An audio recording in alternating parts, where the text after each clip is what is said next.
네, 안녕하세요. 이번 세션을 진행할 데이터브릭스 솔루션 아키텍트 박상원입니다. 오늘 진행할 내용은 최근에 이제 고객분들이 데이터브릭스를 사용하시면서 ML 활용 사례가 굉장히 좀 늘어나고 있고, 그 부분에 대해서 실제 데이터브릭스에서 분산 학습을 이용해서 어떤 효과를 볼 수 있는지 그런 내용들을 좀 주제로 말씀을 드리겠습니다.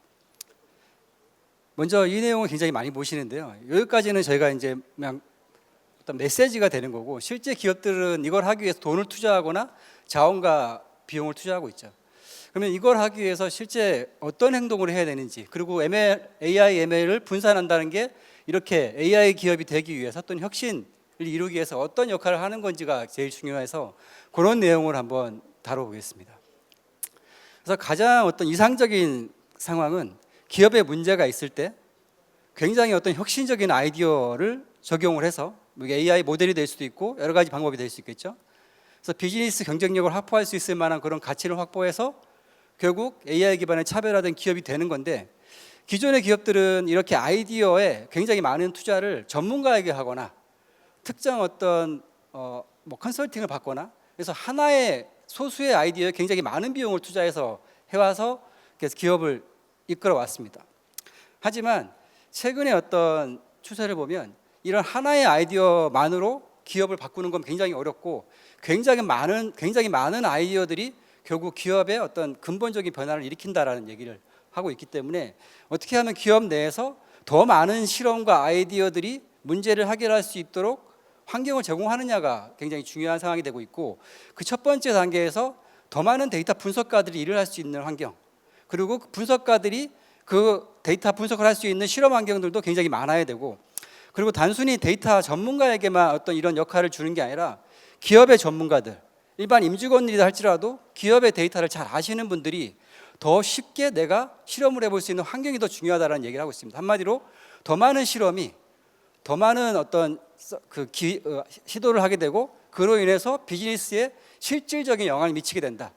그래서 이 아이디어 하나가 실제 비즈니스에 영향을 미치려면 어떤 단계에 거쳐야 하냐면, 일단 거기에 필요한 데이터를 확보해야 됩니다. 이 데이터부터도 사실은 굉장히 많은 난항을 겪고 있는 상태고요. 두 번째는 내가 문제 해결을 하기 위해서 굉장히 다양한 시도를 해볼 수 있는 환경이 주어져야 됩니다. 그냥 알아서 해라는 사실은 불가능한 거죠. 그래서 이런 환경을 제공해야 되고, 그리고 이게 비즈니스에 적용이 돼서 제대로 되는지를 검증해야만 실제 어떤 비즈니스 성과랑 연결이 되는데, 보통은 여기까지 가지가 않거나 중간중간 끊어져서 비즈니스 성과까지 연결되지 못하는 경우가 되게 많죠. 그리고 이 아이디어 하나가 이렇게 한 번에 끝나면 굉장히 좋겠지만, 실제로는 수많은 시도를 해야만 그중에 이게 비즈니스에 영향을 미칠지 안 미칠지도 잘 모르는 그런 상황입니다. 그래서 이 아이디어 하나만 이 정도인데, 수많은 아이디어를 하려면 더 많은 환경이 필요한 상황인 거예요. 기업은 이제 그렇게 변해야 되는 상황입니다. 그런데 기업의 현실은 사실은 이런 데이터를 확보하는 단계부터 굉장히 난항이에요. 사실 이게 이전 세션에도 말씀드렸겠지만, 데이터를 어떻게 처리해야 분석가들이나 어떤 기업의 임직원들이 데이터를 잘 활용할 수 있을까에 대한 고민들, 그리고 이 실험을 위해서 내가 많은 어떤 시도를 해볼 수 있어야 되는데 컴퓨팅 자원이 부족하다거나 내가 처리할 모델의 어떤 성능이 낮아서 하루 정도 돌리고 나면 더 이상 시간이 부족해서 내가 시도해 볼 수 있는 시간이 기회가 없다든지, 또는 일반 임직원들은 이런 실험을 할 수 있는 어떤 기회조차 얻지를 못한다든지, 마지막으로는 이게 결국 만들어진 모델이 비즈니스에 들어갔을 때 과연 내가 어떤 가정 상황에서 실험실에서 작동했던 모델이 실제 비즈니스에 동작하는지를 검증할 수 있어야 됩니다. 근데 이 영역은 사실 다른 영역이긴 해요. 하지만 비즈니스에서 굉장히 중요한 영역이죠. 그래서 굉장히 다양한 이유가 있겠죠. 실험실의 환경과 실제 환경은 다르거나, 데이터가 변했거나, 시대가 변했거나, 여러 가지들을 눈치채고 그거를 알고 다시 아이디어를 바꾸거나 실험 환경을 바꿀 수 있어야 되는데, 이걸 안다라는 거, 이 상황이 변했다는 거 안다라는 게 굉장히 어려운 상황입니다. 그래서 데이터브릭스는 이런 환경들을 어떻게 하면 해결할 수 있을지, 그중에 분산 환경은 사실 이 영역에 집중하고 있는 거고요. 이 데이터 영역하고 이 두 가지 영역. 그래서 그 부분을 조금 이번 세션에서 좀 더 깊게 말씀을 드리겠습니다. 이런 영역을 지원하기 위해서 데이터브릭스는 모자익 ML이라는 서비스 영역을 아예 별도로 두고 있고, 젠AI를 포함한 전통적인 ML 영역을 전부 다 엔드투엔드로 제공하는 서비스를 제공하고 있고요.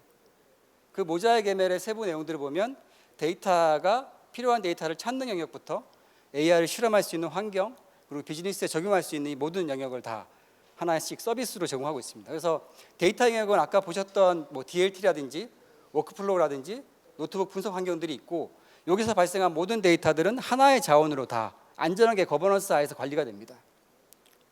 두 번째는 이 AI 실험을 할 수 있는 환경으로 일반 임직원들도 쉽게 실험을 할 수 있는 OTML 환경과, 그다음에 내가 실험한 모델들이 기업 내에서 중복 투자되지 않고 재사용될 수 있도록 이렇게 익스페리먼트라는 형식으로 모델을 재사용 가능한 형식으로 관리를 하게 됩니다.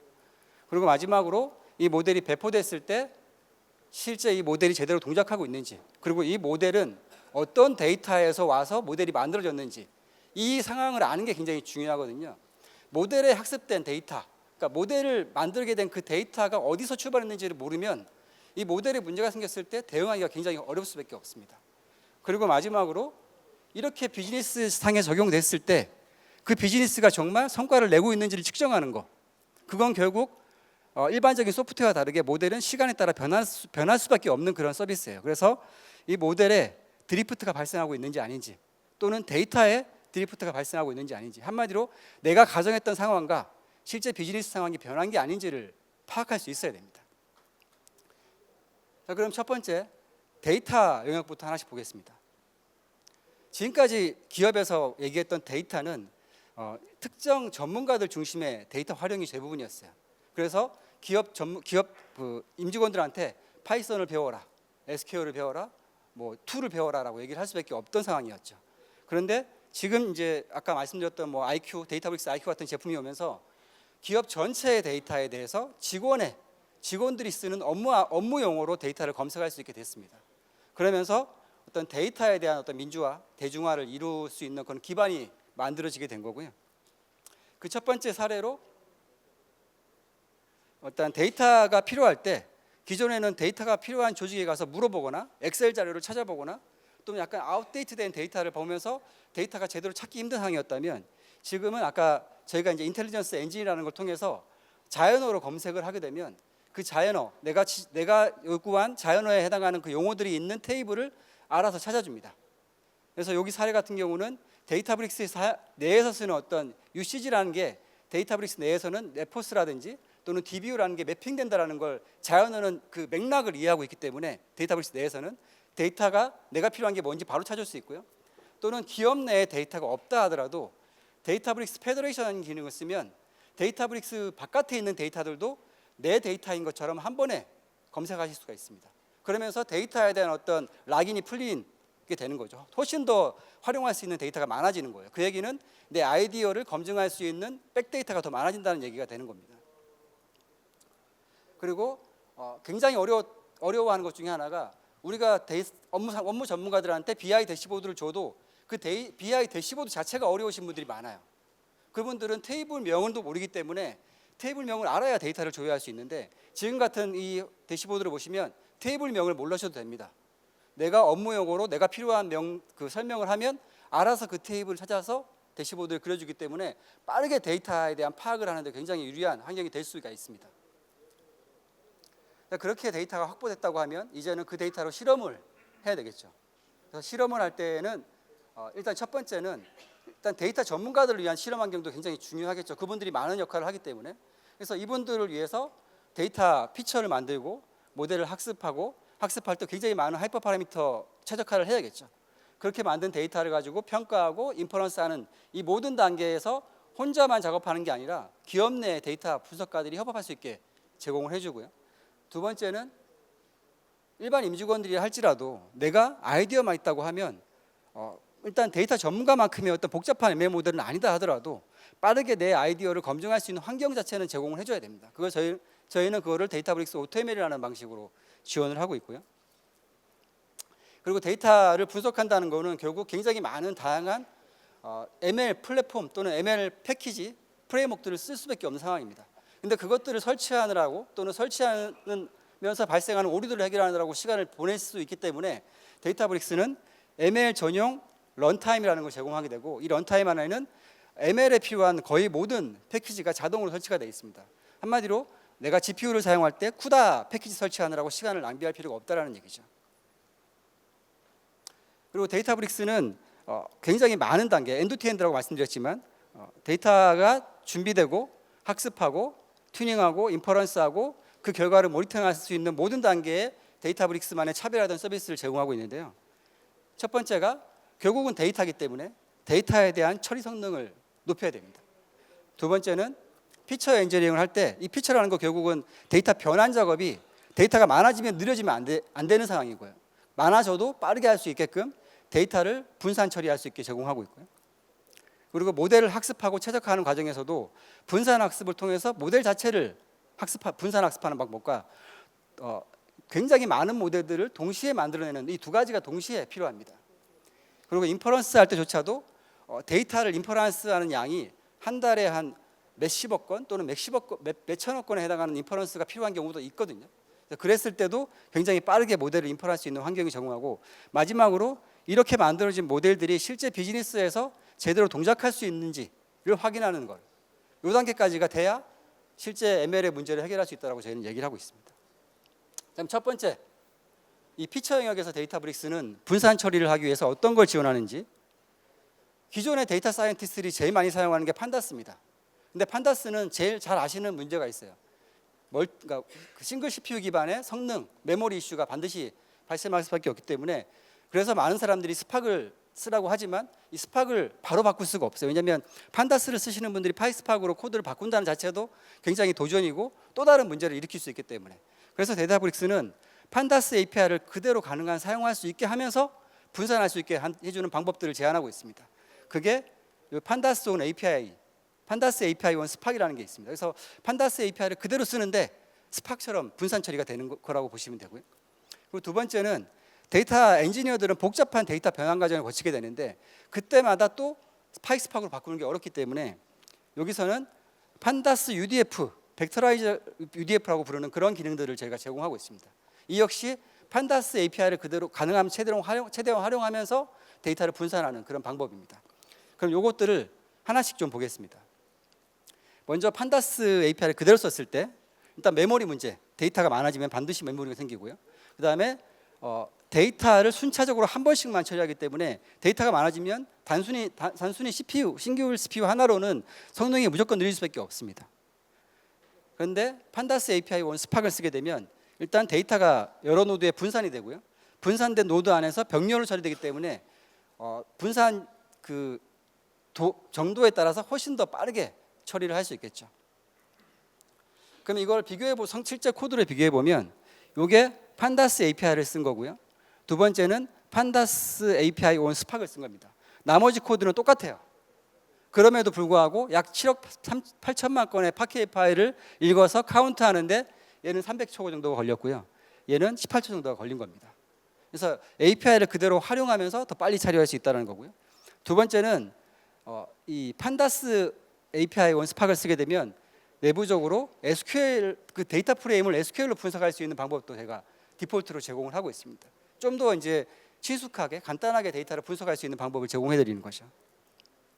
두 번째는 판다스 UDF, 벡터라이즈드 UDF라고도 하는데 기존의 UDF와 뭐가 다른지를 말씀드리겠습니다. 첫 번째, 기존의 UDF는 파이썬이라는 프로그램이 스팍 안에 포함되어 있기 때문에 이 스팍에서는 JVM이라는 환경을 쓰고 있고 파이썬은 파이썬 프로세스가 별도로 있습니다. 그래서 하나의 익스큐터 안에 JVM과 파이썬이 있으면서 두 개의 데이터가 교환되는 방식으로 처리가 되고 있었던 거예요.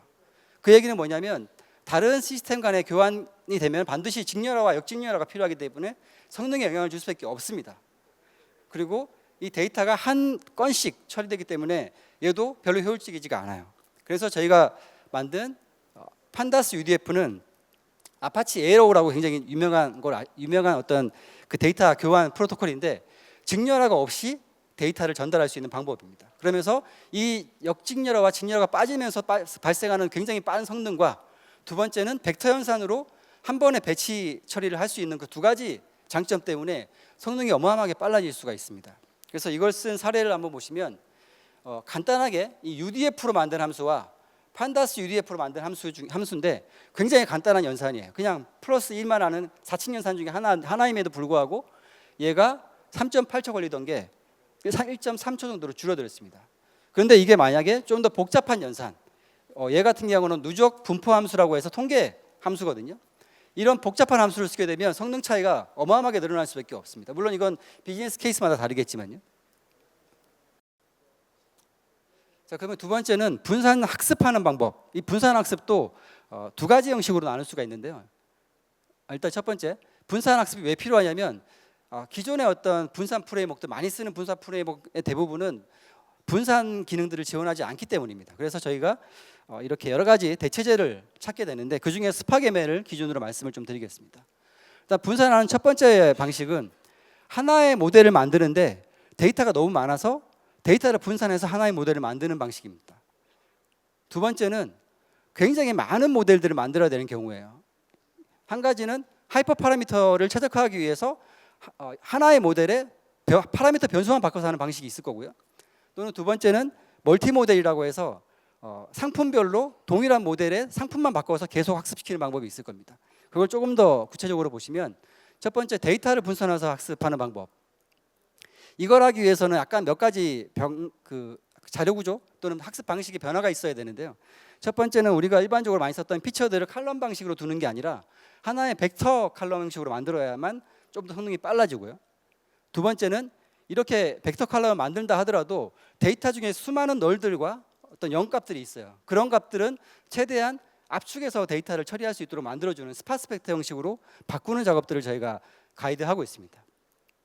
그래서 이렇게 만들어진 모델을 실행할 때는 스팍ML이라는 어떤 내부적으로 쓰는 단계에서 트랜스포머라고 하는 데이터를 변환하는 단계와 이 변환된 데이터를 가지고 모델을 학습하는 단계, 이 두 가지로 변환해서 하는 거를 저희가 가이드를 드리고 있고, 이 트랜스포머는 일반적으로 데이터, 여기 학습 데이터를 스트링 인덱스라든지 또는 아까 말씀드렸던 스파스 벡터로 바꾸는 이런 단계가 있고, 이렇게 만들어진 데이터를 기반으로 학습하는 단계, 이 두 가지를 만들게 됩니다. 근데 이 방식의 단점은 내가 모델을 저장했을 때 반드시 스파스 벡터가 들어가야 되기 때문에 현실적으로 기업의 데이터를 그대로 쓰기가 좀 어려운 상황이 있습니다. 그래서 보통은 이 트랜스포머와 이벨루에이터를 합친 파이프라인 형식으로 모델을 저장하는 경우가 많은데요. 그 방식을 말씀드리겠습니다. 그래서 데이터브릭스에서는 이 파이프라인 전체를 하나의 모델로 저장할 수 있는, 이거 물론 오픈소스에 있는 내용이긴 합니다. 그래서 여기 보시면 이 수많은 단계들을 거쳐서 이 스테이지라는 것들을 파이프라인으로 만들고 이 파이프라인 자체를 학습시키는 거예요. 그렇게 되면 사용자는 아까처럼 스파트 벡터를 입력하는 게 아니라 일반적인 우리가 보고 있는 피처라이징 되지 않은 칼럼을 넣기만 해도 알아서 그 부분에 이 중간 단계들, 이 중간 단계를 다 거쳐서 모델을 만들어주는 거라고 보시면 됩니다. 그리고 병렬로 모델을 학습하는 방법을 보시면 이렇게 하나의 데이터를 가지고 하이퍼 파라미터를 최적화하는 방식, 또는 데이터가 상품별로 여러 개가 있을 때 그 데이터만 변경해서 모델을 뽑아내는 방식이 있습니다. 특히 이제 온라인 쇼핑몰이라든지 또는 어떤 상품이 많은 그런 곳에서 이런 방법들을 많이 쓰고 있고요. 그리고 하이퍼 파라미터를 최적화할 때는 이렇게 자원이 남는 서버들이 있을 때 빨리 끝나는 그 실험이 있으면 바로 그 다음 모델을 이렇게 할당하는 방식으로 해서 자원을 굉장히 최적화하는 방식으로 모델을 학습하게 구성이 되어 있습니다. 그리고 이제 동시에 모델을 학습할 때 어떤 방식으로 하느냐라고 하면 데이터가 이렇게 상품별로 존재한다고 하면 먼저 그룹 바이 형식으로 데이터를 분할합니다. 상품별로. 그러고 나서 아까 보여드렸던 이 파이썬 펑션 API라는 게 있어서 여기에 apply in pandas 하게 되면 이 그룹별로 데이터를 처리하도록 코딩을 짤 수가 있어요. 그럼 이 그룹별로 모델을 학습시킬 수가 있는 겁니다. 그렇게 만들어진 모델은 테이블에다가 A 모델은 어딘가에 MLflow URL을 이렇게 저장을 하게 되면 실제 이 모델은 MLflow에 실제로 저장되어 있는 그런 방식으로 모델을 동시에 학습할 수 있는 겁니다. 그룹 바이의 카테고리가 많아지면 그만큼 더 병렬화가 높아지겠죠.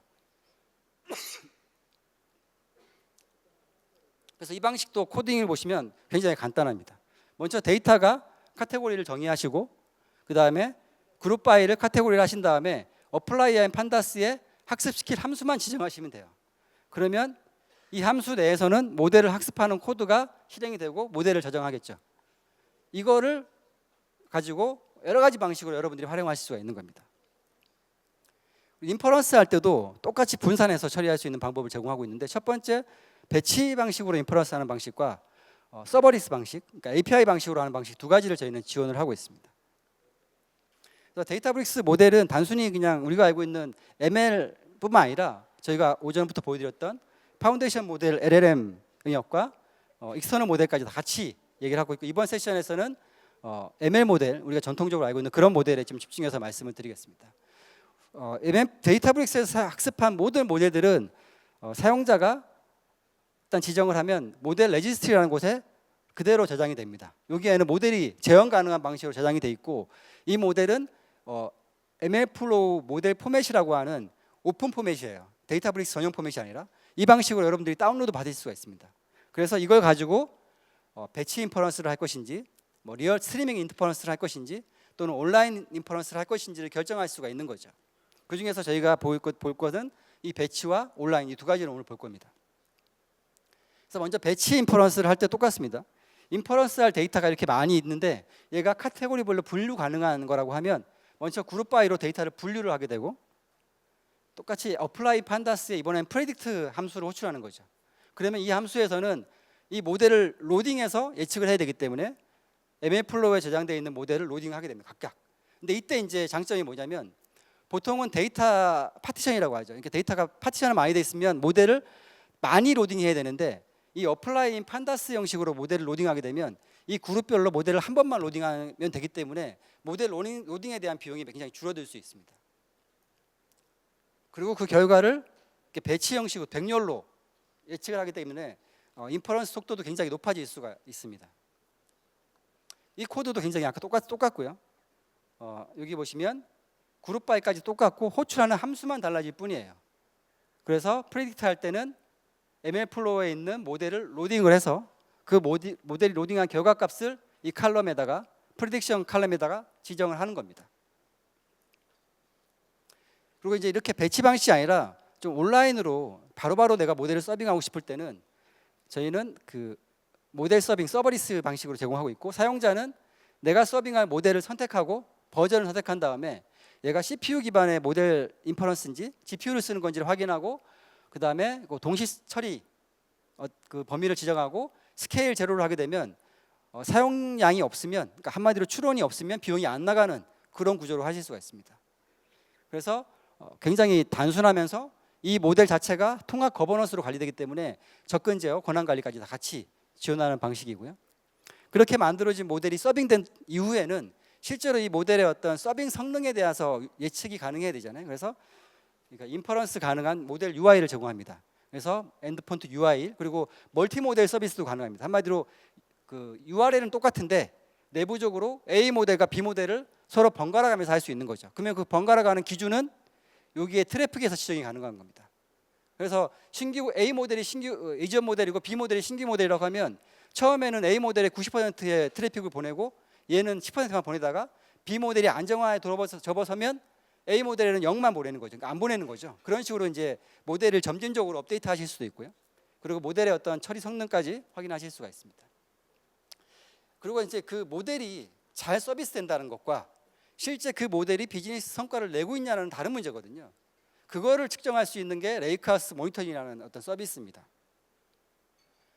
그래서 실제 모델을 배포하고 나면 모든 게 끝난 게 아니고 그때부터 사실은 문제의 시작인 경우가 굉장히 많은데, 왜 그러냐면 ML 모델은 다른 시스템과 다르게 장애가 나기 전에 파악하기 힘든 구조가 많아요. 그래서 고객이 컴플레인, 그러니까 한마디로 예측의 결과가 부정확하다, 내 마음에 들지 않는다라는 컴플레인이 발생한 이후에 조직들이 움직이기 시작합니다.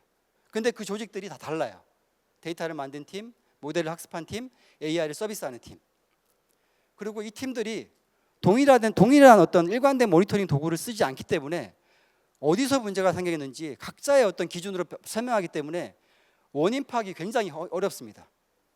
그러니까 한마디로 모델의 문제가 어디서 출발했는지, 뭘 해결하면 모델이 문제가 해결되는지를 판단하기가 굉장히 어렵다는 얘기죠. 그래서 데이터브릭스는 이 각각의 담당자별로 고민하고 있는 영역들, 데이터 엔지니어는 데이터 품질에만 관심이 좀 많고, ML 엔지니어는 이 모델의 품질과 이 모델의 성능에 대한 부분에 굉장히 관심이 많은데, 이 두 가지를 다 충족시키면서 모니터링할 수 있는 방법들을 고민하기 시작했습니다. 그래서 결국은 그 모든 것들이 데이터고 모델의 결과가 쌓이는 데이터라고 판단해서 데이터브릭스에 있는 모든 테이블에 대해서 모니터링을 활성화할 수 있는 기능들을 추가했습니다. 그러면 이 모니터링 기능들은 어떤 역할을 하냐면 이 테이블을 지정한 이후에 모니터링 셋업을 하게 되면 시간이 지남에 따라서 이 테이블에 대한 변경, 통계 정보들을 차곡차곡 쌓습니다.